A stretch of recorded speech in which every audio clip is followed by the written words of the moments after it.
لله رب العالمين والصلاة والسلام على سيد الأنبياء والمرسلين محمد وعلى آله وصحبه أجمعين، أما بعد فأعوذ بالله من الشيطان الرجيم. بسم الله الرحمن الرحيم. اقرأ باسم ربك الذي خلق، خلق الإنسان من علق. وقال النبي صلى الله عليه وسلم: العلم ثلاثة: آية محكمة وسنة قائمة وفريضة عادلة وما سوى ذلك فهو فضل. وقال النبي صلى الله عليه وسلم: ما نحل والد ولده أفضل من أدب حسن، أو كما قال عليه الصلاة والسلام. صدق اللہ العظیم وصدق رسولہ النبی الکریم. حضرات علماء کرام، بزرگان دین، نوجوان بھائیوں،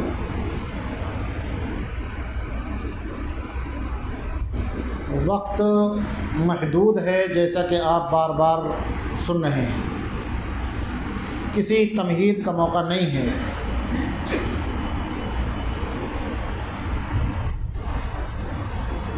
ایک بہت بڑے بزرگ گزرے ہیں اور ابھی زمانے ماضی قریب میں کوئی 22-23 سال پہلے اس دنیا سے ہمارے درمیان سے رخصت ہوئے ہیں. حضرت اقدس مولانا قاری صدیق احمد صاحب باندھوی رحمۃ اللہ علیہ.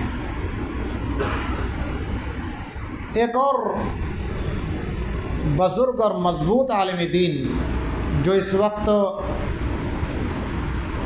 باحیات ہیں، اللہ ان کا سایہ تادیر قائم رکھے، حضرت مولانا مفتی محمد سلمان صاحب منصور پوری دامت برکاتہ. ان دونوں کا 1 منٹ کا ایک قصہ میں سنا دوں. جو واقعہ میں سنا رہا ہوں، یہ واقعہ حضرت مفتی محمد سلمان صاحب منصور پوری دامت برکاتہم سے میں نے براہ راست سنا ہے. حضرت مفتی محمد سلمان صاحب دامت برکاتہم فرمانے لگے کہ ایک مرتبہ باندھا جانا ہوا. اس وقت حضرت مفتی صاحب نوجوان تھے. جوان تو اب بھی ہیں ماشاءاللہ، اس وقت بالکل نوجوان. حضرت قاری محمد صدیق احمد صاحب باندھوی رحمۃ اللہ علیہ نے حضرت مفتی محمد سلمان صاحب سے یہ کہا، فرمایا کہ تمہیں طلباء کے درمیان میں کچھ کہنا ہے. یہ وہی الفاظ بول رہا ہوں جو حضرت مفتی صاحب سے میں نے سنے ہیں. مفتی صاحب فرماتے ہیں کہ میں نے معذرت کرنی چاہیے کہ آپ کی موجودگی میں کیا کہوں گا. تو حضرت نے فرمایا کہ دیکھو، تم مہمان ہو اور اکرام ضیف کا ایک حصہ یہ بھی ہے کہ اس سے کچھ دینی گفتگو کرائی جائے.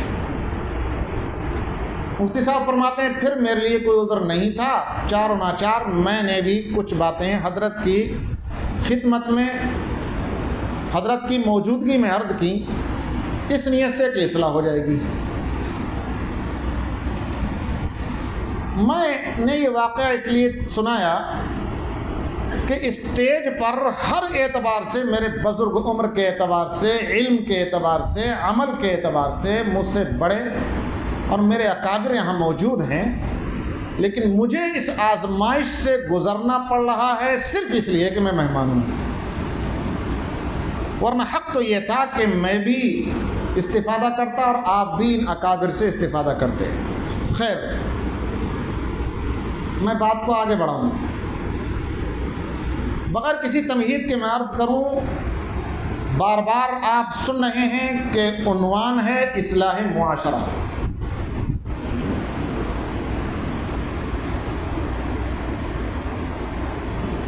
معاشرہ نیک بنے، اچھا ہو، صحابہ کا نمونہ پیش کرے. 2 چیزیں صرف چاہیے. معاشرے کے افراد اپنی ذمہ داریوں کے ادا کرنے پر آ جائیں، دوسروں کے حقوق پامال کرنے سے باز رہ جائیں، اپنی ذمہ داریاں اللہ کے حوالے سے ہوں وہ بھی ادا کریں، جو بندوں کے حوالے سے ہوں وہ بھی ادا کریں، حقوق کی پامالی اللہ کی بھی نہ ہو، حقوق کی پامالی بندوں کی بھی نہ ہو۔ لیکن میرے بزرگوں، میں آج کل جو اصلاح معاشرہ میں جانا ہو رہا ہے اور بڑی کثرت سے، اللہ کا شکر ہے، صرف اللہ کی مدد سے، اللہ کے فضل سے، یہ جو کمیٹی کے بعد حضرت مفتی صاحب ابھی فرما رہے تھے کہ دارالعلوم دیوبند نے کمیٹی بنائی، 15 دسمبر کو کمیٹی بنی، مجھے اکابر نے کنوینر اس کا بنا رکھا ہے، 16 کی صبح 8 بجے میرے پاس تحریر پہنچی ہے، اسی شام کو پہلی میٹنگ ہوئی، 16 کی مغرب بعد، آج تک شہر دیوبند کے باہر تقریباً دارالعلوم کے اساتذہ کرام 300 سے زیادہ پروگرام کر چکے ہیں۔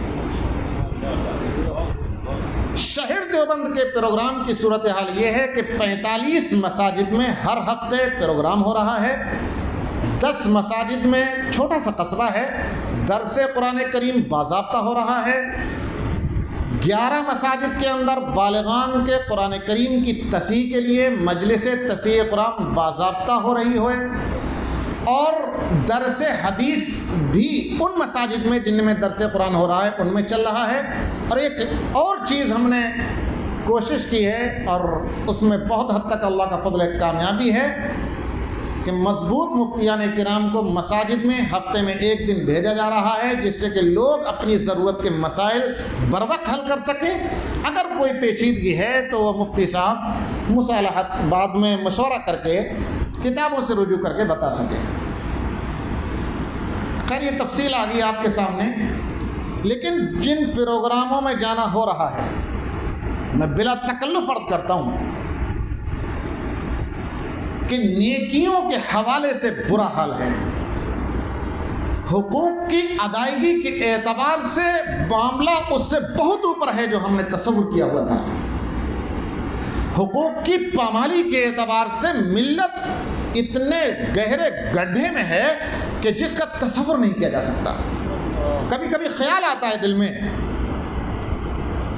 کہ حضرت جعفر طیار رضی اللہ تعالیٰ عنہ نے نجاشی کے دربار میں تقریر کرتے ہوئے فرمایا تھا کہ اے بادشاہ، ہم بتوں کو پوجا کرتے تھے، مردار کھایا کرتے تھے، زناکاری بدکاری کیا کرتے تھے، حرام مال کھایا کرتے تھے، پاک دامن عورتوں پر ہم تہمت لگایا کرتے تھے، طاقتور کمزور کو دباتا تھا، اس کے حقوق کو پامال کرتا تھا۔ جتنے گناہ زمانے جاہلیت کے حضرت جعفر طیار رضی اللہ تعالیٰ عنہ نے نجاشی کے دربار میں کھڑے ہو کر کے بیان کیے تھے، بلا مبالغہ میں عرض کرنا چاہتا ہوں، بالکل جو ہمیں تجربہ ہو رہا ہے اور جو ہمیں مشاہدہ ہو رہا ہے، کوئی گناہ ان گناہوں میں سے ایسا نہیں ہے جو ملت کے اندر بڑی حد تک اور بڑی کثرت کے ساتھ موجود نہ ہو۔ بڑے افسوس کے ساتھ کہنا پڑتا ہے۔ آج اتوار کا دن ہے، ٹھیک آج کے دن میں اتراکھنڈ کی صوبہ اتراکھنڈ کی راجدھانی دہرادون میں تھا، میں نے بیان کیا، بیان کرنے کے بعد وہاں کچھ ذمہ دار قسم کے لوگ موجود تھے، انہوں نے کہا کہ کہنے لگے کہ مولانا ہمارے اس علاقے میں، انڈسٹریل ایریا تھا، ہمارے اس علاقے میں مزدور پیشہ طبقہ ہو یا پڑھے لکھے نوجوان ہو، 80% نوجوان منشیات کی لت میں لگے ہوئے ہیں۔ کہاں پہنچا ہوا ہے معاشرہ؟ صورتحال بہت عجیب ہے۔ کوئی گناہ ایسا نہیں ہے کہ جو ہمارے ملت کے اندر موجود نہ ہو۔ مجھے یہ اس سے انکار نہیں ہے کہ اس ملت کے اندر اللہ اللہ کرنے والے نیک اور صالح افراد بھی موجود ہیں، نماز کی پابندی کرنے والے بھی لوگ موجود ہیں، روزہ زکوٰۃ وغیرہ ارکان اسلام کا حق ادا کرنے والے لوگ موجود ہیں، اور انہی کی برکت سے دنیا قائم ہے، مجھے اس سے انکار نہیں ہے۔ لیکن ہم اس پہلو کے دیکھنے کے بجائے آج کل جس پہلو پر نظر جمائے ہوئے ہیں وہ یہ ہے کہ جو خرابیاں ہیں وہ خرابیاں کیا کیا ہیں اور ان کی دور کرنے کی طریقہ اور اس کی شکل کیا ہونی چاہیے۔ تو جو خرابیاں ہیں وہ خرابیاں بہت ہی عجیب و غریب ہیں۔ میرے بزرگوں، ایک چیز اور دیکھیے گا، ایک زمانہ تھا، ہم نے اپنے بچپن میں دیکھا تھا کہ جوئے کے اڈے ہوتے تھے، جوئے کے مراکز ہوتے تھے، کچھ جاہل قسم کے لوگ، اوباش قسم کے نوجوان، دین سے ان کا کوئی تعلق نہیں ہوتا تھا، وہ جوؤں کے اڈوں پر جاتے تھے، جوا کھیلتے تھے، لیکن شریف گھرانوں کے بچے، شریف گھرانوں کے نوجوان شرفا جوؤں کے اڈوں کی طرف جانے سے کتراتے تھے، فلم ہال، سنیما ہال، تھیٹروں کی طرف جانے سے کتراتے تھے۔ لیکن آج جو صورتحال ہمارے سامنے آ رہی ہے اور جو لوگ صورتحال بتلا رہے ہیں، ایک موبائل کی چھوٹی سی ڈبیا ہمارے ہاتھ میں ہے اور بڑے بڑے اچھے شریف گھرانوں کے نوجوان، جن کو آج بھی ظاہر میں شریف سمجھا جاتا ہے، کمرے میں بیٹھ کر یکسوئی کے ساتھ تنہائی کے اندر بڑے بڑے لاکھوں کے کروڑوں کے سٹے کا جوا کھیل رہے ہیں۔ صورتحال یہ ہے، یہ زمینی حقیقت ہے، شاید آپ کو برا لگے لیکن یہ زمینی حقیقت ہے جس کو ہمیں جس کا سامنا کرنا پڑ رہا ہے۔ میرے بزرگوں، میں نے عرض کیا کہ ایک زمانہ تھا کہ سنیما ہال، تھیٹر ہال کی طرف کو رخ کرتے ہوئے لوگ شرماتے تھے کہ سنیما ہال میں جاتے ہوئے لوگ دیکھیں گے، نکلتے ہوئے لوگ دیکھیں گے، ہم منہ دکھانے کے لائق نہیں رہیں گے۔ لیکن آج اس موبائل کی وجہ سے، انٹرنیٹ کی نحوست کہیے، کچھ بھی کہیے، مجھے اس کے فوائد کا انکار نہیں ہے، فوائد اپنی جگہ پر، لیکن انٹرنیٹ کی نحوست کی وجہ سے بڑے بڑے شرفا، بڑے بڑے نیک لوگ تنہائی میں بیٹھ کر اس انٹرنیٹ سے کیسی کیسی فلمیں اور کیسی کیسی حیا سوز چیزیں دیکھ رہے ہیں کہ الامان بالحفیظ۔ میں کہاں تک بتاؤں، کیا بتاؤں، مجھے بہت سی باتیں بیان کرتے ہوئے شرم بھی آتی ہے۔ 5 سال پہلے کا واقعہ ہے، رمضان کے اندر ہمارے دارالعلوم دیوبند کے ایک طالب علم، میں نہیں چاہتا ہوں بیان کرنا لیکن پتہ نہیں کیوں میری زبان پر یہ بات آ رہی ہے اور بیان کیے دیتا ہوں، معاف کیجیے گا، ہو سکتا ہے کسی کو برا لگ جائے، لیکن جو صورتحال ہے وہ میں سمجھانا چاہتا ہوں۔ میرے سامنے تو کم حالات ہیں، ہم مدرسوں کی باؤنڈری میں بند رہنے والے لوگ ہیں، آپ تو زمین پر چلتے پھرتے اور مجالس میں بیٹھنے والے لوگ ہیں، آپ کے سامنے حالات ہم سے زیادہ ہیں۔ 5 سال پہلے کی بات ہے، اب تو کہیں اور بہت دور آگے بات نکل گئی ہے۔ رمضان کے مہینے میں ہمارے دارالعلوم دیوبند میں پڑھنے والے، ہمارے پاس پڑھنے والے ایک طالب علم دلی میں قرآن شریف سنا رہے ہیں، تراویح پڑھا رہے ہیں۔ ظہر کے بعد فون کرتے ہیں، سلام کے بعد، علیہ السلام کے بعد ہم نے ان سے کہا کہ بیٹا کیوں فون کیا؟ کہ حضرت ایک مسئلہ پوچھنا ہے۔ پوچھیے۔ اب مسئلہ کیا پوچھتے ہیں، ذرا دل میں عجیب سی کیفیت ہو جاتی ہے۔ وہ کہتے ہیں ہمارے پاس پڑھنے والے حافظ صاحب کہ حضرت میں نے ظہر کی نماز پڑھائی، میرے ساتھ ایک نوجوان میرے کمرے میں آئے ہیں، ابھی میرے پاس بیٹھے ہوئے ہیں، اور وہ نوجوان یہ کہہ رہے ہیں کہ میں نے سحری کھا کر روزے کی نیت کی، فجر کی نماز پڑھی اور میں سو گیا، 9-10 بجے میں اٹھا اور میں نے اپنے انٹرنیٹ کو، موبائل کو کھول کر کے حیاسوز اور گندی فلم دیکھنا شروع کی۔ اتنی دیر تک میں دیکھتا رہا کہ میرے اوپر غسل فرض ہو گیا۔ اب میرا روزہ باقی بچا یا میرا روزہ ختم ہو گیا؟ مجھے قضا کرنی ہے یا نہیں کرنی ہے؟ یہ مسئلہ پوچھ رہے ہیں وہ۔ مسئلہ تو یہاں مفتیان کرام ہیں، آپ ان سے پوچھتے رہیے گا، ذرا غور تو کریں۔ رمضان کا وہ مقدس مہینہ، رمضان کا وہ مقدس مہینہ کہ جس مقدس مہینے کے اندر ہم نے اپنی آنکھوں سے دیکھا ہے کہ جو لوگ اپنے آفسوں کے اندر، اپنے شو رومز کے اندر، اپنے گھروں میں 11 مہینے مسلسل ٹیلی ویژن چلاتے رہتے ہیں تقدس میں، اور رمضان کے احترام میں ٹیلی ویژن کے اوپر کپڑا ڈال کر چھپا کر رکھ دیتے ہیں کہ اس میں 1 مہینے میں ٹیلی ویژن نہیں چلے گا، لیکن اسی مقدس مہینے میں وہ نوجوان کیسی لت کے اندر مبتلا ہے۔ آپ غور کریں، وہ نوجوان روزہ رکھ رہا ہے، وہ نوجوان نماز پڑھتا ہے، اس نوجوان کے دل کے اندر ایک چنگاری ہے جو اسے بے چین کیے ہوئے ہے۔ اس کے نوجوان کا دل مرا نہیں ہے، روشنی ہے جو اسے فکر مند کیے ہوئے ہے کہ روزہ صحیح ہوا یا روزہ غلط ہوا، تبھی تو وہ پوچھ رہا ہے۔ علماء سے ربط رکھنے والا نوجوان ہے اور رمضان کا مہینہ ہے، تب یہ حال ہے۔ آپ غور فرمائیں کہ اس نوجوان کا رمضان کے علاوہ 11 مہینے میں کیا حال ہوگا۔ اور وہ نوجوان جو رمضان کے اندر بھی روزہ چکھنے کا نام نہیں لیتے، مساجد کے قریب نہیں جاتے، نماز یاد تک نہیں ہے، ہمارے دعوت و تبلیغ کے احباب گشت کرتے ہوئے نکلیں تو دیکھ کر کے راستہ بدل دیتے ہیں، ان نوجوانوں کا کیا حال ہوگا؟ خیر حالات آپ کو مجھ سے زیادہ معلوم ہیں، میں بات کو اپنے آگے بڑھاؤں، وقت محدود ہے۔ کرنا کیا ہے؟ دو تین باتیں مجھے عرض کرنی ہے اس سلسلے میں کہ کرنا کیا ہے۔ میں نے حضرت جعفر طیار رضی اللہ تعالیٰ عنہ کی تقریر کے چند جملے سنائے۔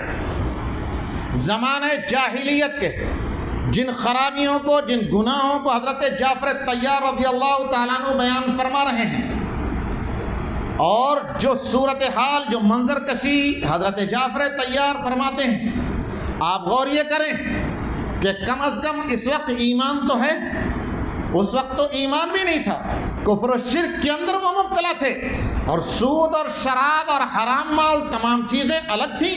کم از کم آج ایمان تو ہے، اور ایمان رکھنے والا طبقہ بہت بڑا موجود ہے۔ اس زمانے کے اندر اللہ تبارک و تعالیٰ نے اس معاشرے کی اصلاح کرنے کے لیے اور راہ راست پر لانے کے لیے، صحیح ڈگر پر ڈالنے کے لیے نبی اکرم صلی اللہ علیہ وسلم کو جو بھیجا ہے، تو آپ یہ دیکھیں کہ اس معاشرے کی اصلاح کے لیے سب سے پہلا حکم اور سب سے پہلا نسخہ اللہ تبارک و تعالیٰ نے نبی اکرم صلی اللہ علیہ وسلم کو کیا دیا ہے، اور کس چیز کا حکم اللہ تبارک و تعالیٰ نے فرمایا ہے۔ اس نسخے سے بات چلے گی تو بات آگے بڑھے گی انشاءاللہ۔ میرے بزرگوں، آپ جانتے ہیں جب نبی کو نبی بنا کر بھیجا گیا ہے، اللہ تبارک و تعالیٰ کی جانب سے پہلا پیغام، پہلی وحی اور پہلی رسالت کا پہلا پروانہ حضرت جبرائیل علیہ السلام لے کر کے آتے ہیں، تو دنیا جانتی ہے کہ سب سے پہلا حکم نماز کا نہیں آیا کہ نماز پڑھو، بعد میں فرض ہوئی۔ زکوٰۃ کا بھی نہیں، وہ بھی بعد میں فرض ہوئی۔ روزہ بھی نہیں، وہ بھی بعد میں فرض ہوا، اور حج تو بہت بعد میں فرض ہوا۔ دوسری طرف دیکھیے، شراب کی حرمت بھی پہلے نمبر پر نہیں، زنا کی حرمت بھی پہلے نمبر پر نہیں، سود خوری کی حرمت بھی پہلے نمبر پر نہیں، مردار کھانے کی حرمت بھی پہلے نمبر پر نہیں۔ سب سے پہلا نسخہ اللہ کی طرف سے نبی اکرم صلی اللہ علیہ وسلم کو جو دیا جاتا ہے وہ ہے اقرأ بسم ربک الذی خلق، پڑھیے اس رب کے نام سے جس نے پیدا کیا ہے۔ سب سے پہلا نسخہ معاشرے سے خرابیوں کو دور کرنے کا اور نیکی کے راستے پر لانے کا یہ ہے کہ معاشرے کا ہر فرد پڑھنا اور جانتا ہو، علم کا خوگر ہو، دین کا علم اس کے سینے کے اندر ہو۔ علم آئے گا، جہالت کا اندھیرا ختم ہوگا، علم کی روشنی آئے گی، وہ خود محسوس کرنے لگے گا کہ ماں باپ کا حق میرے اوپر کیا ہے، بھائی کا حق میرے اوپر کیا ہے، پڑوسی کا حق میرے اوپر کیا ہے، اگر وہ ساس ہے تو بہو کا حق کیا ہے، بہو ہے تو بہو کے اوپر ساس کا حق کیا ہے۔ اسے محسوس ہوگا کہ میرے اوپر ذمہ داری کس کی، میرے اوپر کیا حق بنتا ہے۔ سب سے پہلا نسخہ علم ہے۔ علم ہر فرد بشر کے دل کے اندر ہو، معاشرے کے ہر فرد معاشرے کا ہر فرد علم سے واقف ہو، اپنی ذمہ داریوں کا اس کو علم ہو، تو پھر مجھے یقین ہے کہ معاشرے کے اندر سے خرابیاں خود بخود دور ہوں گی، نیکی کے راستے پر خود بخود آئے گا۔ میں تھوڑی سی اس کی وضاحت کر دوں 2-3 منٹ کے اندر۔ میں نے اس لیے حدیث پڑھی تھی، علم ہو کس چیز کا ہو، قرآن کریم پڑھنے کا حکم دیتا ہے، اقرأ بسم ربک الذی خلق، اس رب کے نام سے پڑھیے کہ جس نے پیدا کیا ہے۔ علماء نے لکھا ہے کہ پیدا کرنے کا تذکرہ اس آیت کے اندر اس لیے کیا ہے، اللہ تبارک و تعالیٰ یہ اشارہ دینا چاہتے ہیں کہ پیدائش سب سے پہلی چیز، اور پیدائش کے بعد جب شعور آ جائے اور کچھ سمجھ آ جائے اور بولنا چالنا آ جائے بچے کو، تو پیدائش کے بعد پہلے نمبر پر علم ہے اور پڑھنا ہے۔ کیا پڑھنا ہے؟ نبی اکرم صلی اللہ علیہ وسلم نے فرمایا العلم ثلاثہ، علم 3 ہیں، 3 چیزیں تو ہر شخص کو پڑھنی ہی ہیں۔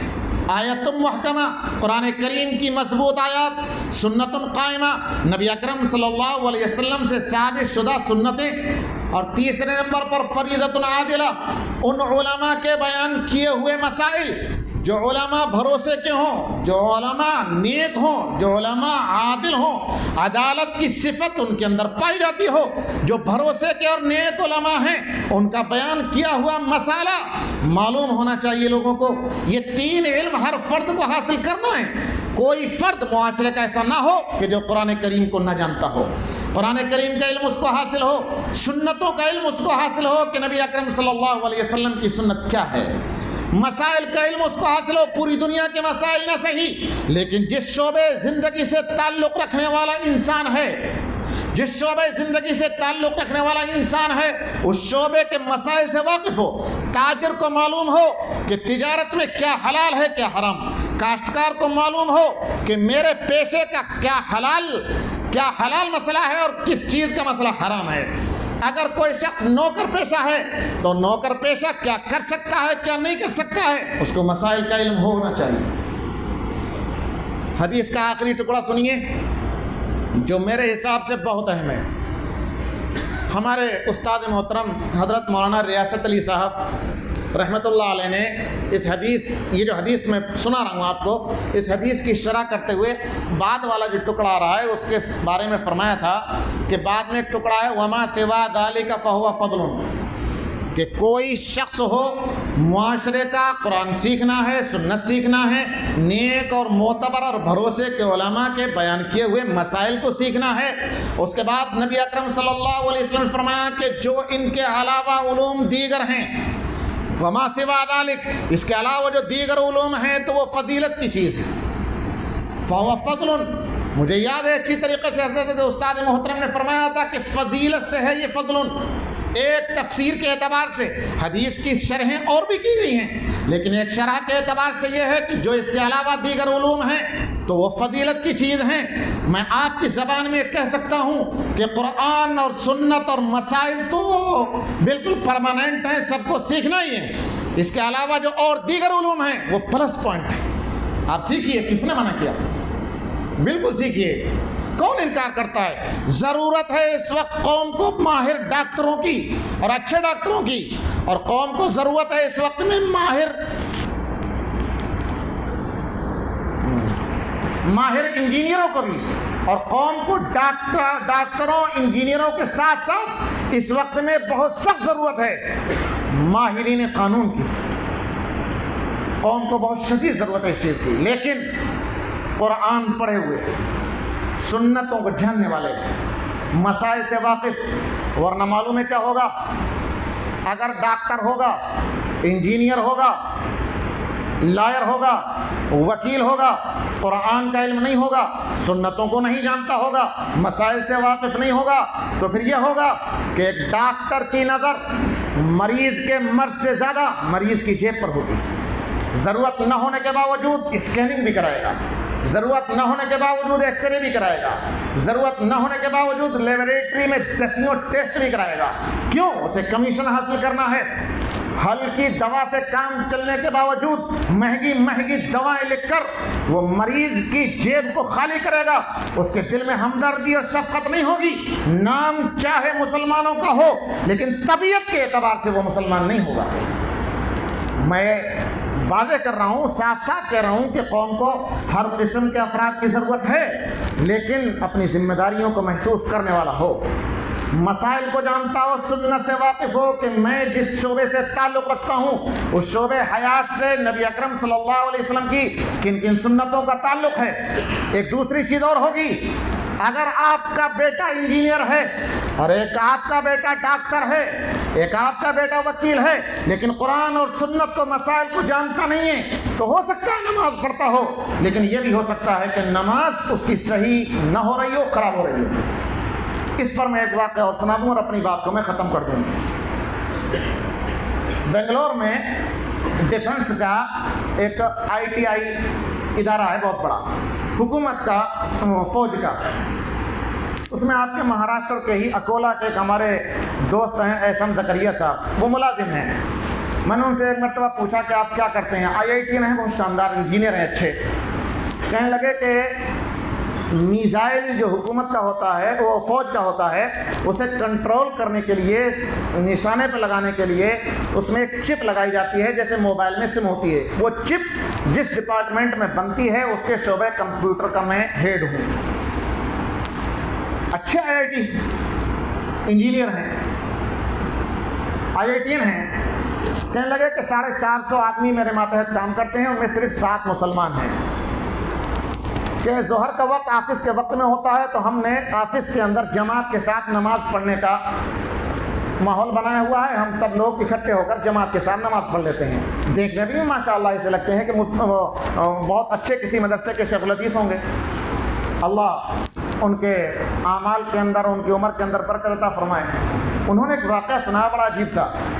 کہنے لگے کہ 1.5 سال پہلے ایک انجینئر ہمارے شعبے میں نئے تقرر کے ساتھ آئے. ہمارے ساتھ انہوں نے نماز پڑھنا شروع کر دی، لیکن کبھی وہ ظہر کے لیے وضو نہیں کرتے. ہم استنجا کرتے تھے، وضو کرتے ہیں اور وضو کر کے نماز پڑھتے ہیں. ایک دن کہنے لگے کہ میں ان کا ہیڈ ہوں، وہ مجھے خود چھیڑنے لگے کہ سر آپ کا پیٹ کا نظام بہت مضبوط اچھا نہیں رہتا ہے کیا؟ روزانہ پابندی سے استنجا کرتے ہیں، وضو کرتے ہیں. مجھے تو آپ دیکھتے ہیں صبح کو استنجا کر کے 8 بجے وضو کر کے آتا ہوں اور شام کو جا کر کے استنجا کرتا ہوں 4 بجے اور وضو کرتا ہوں. انہوں نے پوچھ لیا، انہی کے الفاظ نقل کر رہا ہوں میں، انہوں نے پوچھ لیا کہ ٹھیک ہے آپ کو استنجے کی ضرورت پیش نہیں آتی، لیکن کیا کبھی گیس کراس بھی نہیں ہوتا؟ اب سنیے ان کا جواب. وہ کہہ رہے ہیں کہ کیا گیس کراس ہونے سے بھی وضو ٹوٹ جاتا ہے؟ حیرت کی بات ہے، اتنا بڑا انجینئر کہ میزائل کو کنٹرول کرنے کے لیے چپ تیار کر رہا ہے، لیکن دینی صورتحال یہ ہے مسائل سے ناواقفیت. اسی لیے جہالت کے اندھیرے میں ادا کی ہوئی عبادت کوئی ضروری نہیں کہ وہ اللہ کی رضا کا ذریعہ بن جائے. یہ ہو سکتا ہے اور عین ممکن ہے کہ جہالت کے اندھیرے میں ادا کی گئی نماز اور جہالت کے اندھیرے میں ادا کیا گیا روزہ ہو سکتا ہے کہ اللہ تعالیٰ کی خوشنودی کے بجائے اللہ تعالیٰ کے مزید غضب کا سبب بن جائے. شاید اسی لیے اللہ تبارک و تعالیٰ نے نماز روزے تمام نیکیوں کا حکم کرنے سے پہلے حکم دیا ہے تو اقرأ بسم ربک الذی خلق. تو ایک چیز تو یہ ہے کہ علم دین کی کثرت کی جائے. ابھی حضرت مولانا حلیم اللہ صاحب دامت برکاتہم فرما رہے تھے مساجد پر بیان کرتے ہوئے، اور یہ بھی فرما رہے تھے کہ اصلاح معاشرہ سے کیا تعلق ہے. حضرت نے تعلق بھی بتلایا. ایک تعلق میں بھی بتلا دوں کہ اصلاح معاشرہ سے مساجد کا کیا تعلق ہے. آپ نے حدیث سنی ہوگی، نبی اکرم صلی اللہ علیہ وسلم اپنے حجرے سے ایک مرتبہ مسجد کے اندر تشریف لے گئے. 2 حلقے لگے ہوئے تھے، ایک طرف کو صحابہ کرام ذکر و اذکار میں مشغول تھے اور ایک طرف کو کچھ پڑھنے لکھنے کے اندر سورتوں کو، قرآن کریم کو، دیگر چیزوں کو پڑھنے لکھنے میں، سیکھنے سکھانے میں لگے ہوئے تھے. نبی اکرم صلی اللہ علیہ وسلم نے دونوں کو دیکھا اور اس کے بعد فرمایا نبی اکرم صلی اللہ علیہ وسلم نے کہ دونوں خیر کے کام پر ہیں. وَإِنَّمَا بُعِثْتُ مُعَلِّمًا، اور مجھے تو معلم بنا کر کے بھیجا گیا ہے. تو جو تعلیم کا حلقہ لگا ہوا تھا وہاں بیٹھ گئے. آپ تشریف فرماؤ گے. یہ جو علم کی اشاعت ہے اس کا سب سے پہلا مرکز مسجد. مدارس ہیں، مسجد بھی علم کا مرکز ہے. اور جس کام کو اس وقت ہم لے کر کے چل رہے ہیں، ہم نے اس کے لیے مسجد کو ہی ذریعہ بنایا ہوا ہے. میں نے آپ کو شروع میں کچھ چیزیں بتلائیں کہ ہمارے دارالعلوم دیوبند میں اکابر نے جو چیز طے کر رکھی ہے اس وقت میں وہ یہی ہے کہ مسجدوں کے اندر اصلاحی پروگرام کیے جائیں اور خرابیاں جو ہیں ایک موضوع کو متعین کر کے ہفتے میں ایک دن ایک موضوع پر روشنی ڈالی جائے، دوسرے ہفتے میں دوسرے موضوع پر، تیسرے ہفتے میں تیسرے موضوع پر. درس قرآن کا سلسلہ شروع کیا جائے. بالغان جو قرآن کریم پڑھے ہوئے نہیں ہیں یا انہیں سنتیں یاد نہیں ہیں، انہیں مسائل معلوم نہیں ہیں، مسجدوں کے اندر مجلس تصحیح قرآن کے حلقے قائم کیے جائیں. نماز میں پڑھنے کے لائق کم سے کم قرآن کریم تو آ جائے، کچھ صورتیں تو یاد ہو جائیں، سنتیں بھی اسی کے اندر سکھا دی جائیں، نماز کا طریقہ بھی اسی کے اندر صحیح کرایا جائے. ذمہ داری دونوں کی ہے.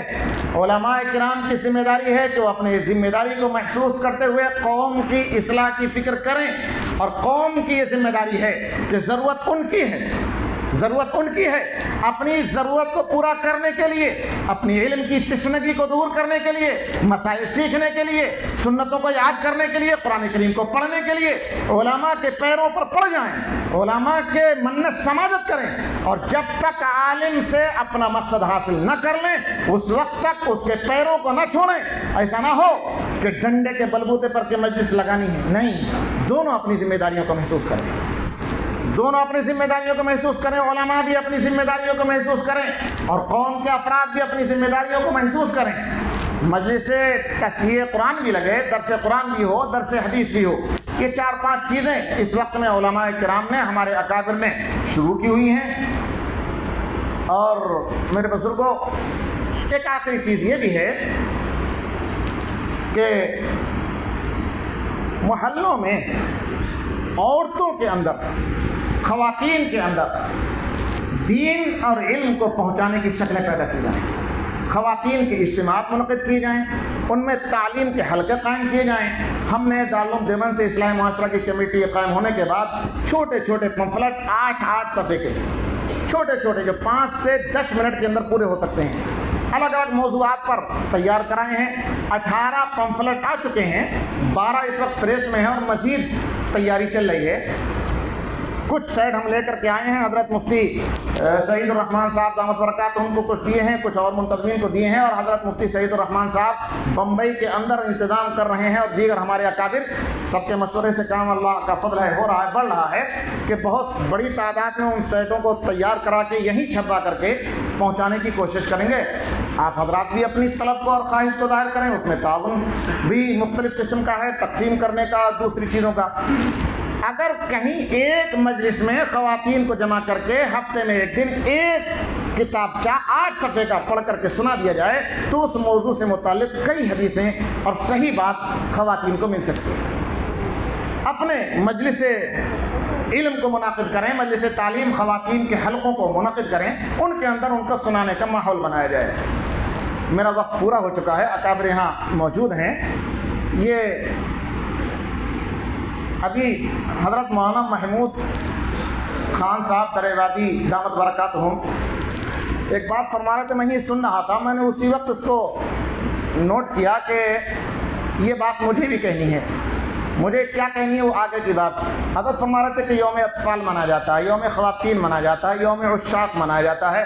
میں یہ عرض کرتا ہوں کہ کہیں یہ ہمارا اصلاح معاشرہ اور آج کی یہ 14 فروری یوم اصلاح معاشرہ بن کر نہ رہ جائے۔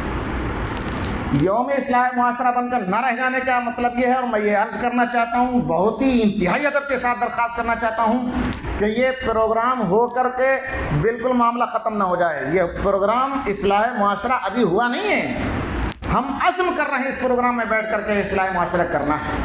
اصل نظام تو آگے کا ہے۔ ہم نے ان منتظمین کو اور ان اکابر سے جو دارالعلوم نے ہمارے اکابر نے نظام بنایا ہے بتا دیا ہے، مسجد مسجد یہ پروگرام اور چھوٹے چھوٹے پیمانے پر کرنے ہیں، چھوٹے چھوٹے پیمانے پر کر کر کے زیادہ فائدہ ہوتا ہے۔ مقامی علماء کرام اس ذمہ داری کو ادا کریں گے۔ ہم نے یہ بھی کہا ہوا ہے، اور ہمارے مرکزی کمیٹی جو اصلاح معاشرہ کی اس نے باضابطہ تجویز پاس کی ہوئی ہے کہ دیگر صوبے اگر مطالبہ کرتے ہیں تو دارالعلوم کے اساتذہ جہاں تک نظام کے تحت ہو سکے گا، محدود تعداد میں محدود وقت کے لیے دارالعلوم کے اساتذہ کا مطالبہ اگر کہیں سے تقاضا آتا ہے تو ان کو فراہم کیا جائے گا، ان کا نظام بنایا جائے گا۔ لیکن مجھے امید یہ ہے، ان اکابر سے میں درخواست کرتا ہوں، بس سب میرے بڑے ہیں، اور اصل تو حضرت محترم صاحب دامت برکاتہم تشریف خود لائے ہوئے ہیں، وہ ہمارے سب کے بڑے ہیں، سرپرست ہیں، ہم ان کی ماتحتی میں کام کر رہے ہیں، وہ جو بھی فرمائیں گے۔ آپ سے بھی درخواست کرتا ہوں کہ اس میں ہر قسم کا تعاون رہے، اور آج سے یہ کام شروع ہوا ہے تو چلتا رہنا چاہیے، رکنے کا اس میں نام نہیں آنا چاہیے۔ اللہ مجھے بھی عمل کرنے کی توفیق عطا فرمائے، آپ کو بھی عمل کرنے کی توفیق عطا فرمائے۔ وآخر دعوانا